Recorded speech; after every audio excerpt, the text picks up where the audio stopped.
natin para sa lagay ng ating panahon ngayong hapon po ng October 4, 2025. So ngayon po ay tuluyan na nakalayo ang bagyong Paulo at wala na po itong epekto sa ating bansa maliban po sa nakahatak nitong habagat na siya po ngayong nakakaapekto lalo na sa kanluran ng Luzon.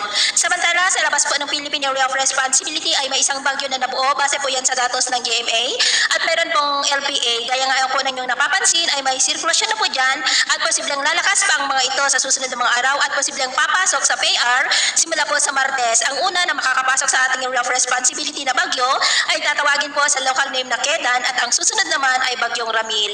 Pero ang mga ito ay hindi naman po nakitaan na tatawid sa ating bansa, posibleng dyan lamang sa northeast ng PAR line at pero patuloy lamang po natin na babantayan ang mga yan hanggang sa hindi po nalulusaw.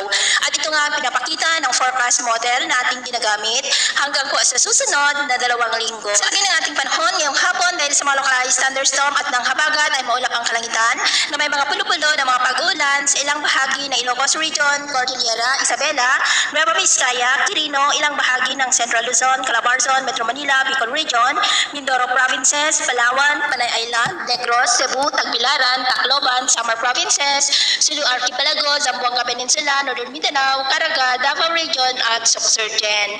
At mamayang gabi may mga isolated rains pa rin sa ilang bahagi ng ating bansa kaya mag-ingat po tayo sa posibleng mga banta pa rin ng mapagbaha at pagguho ng lupa.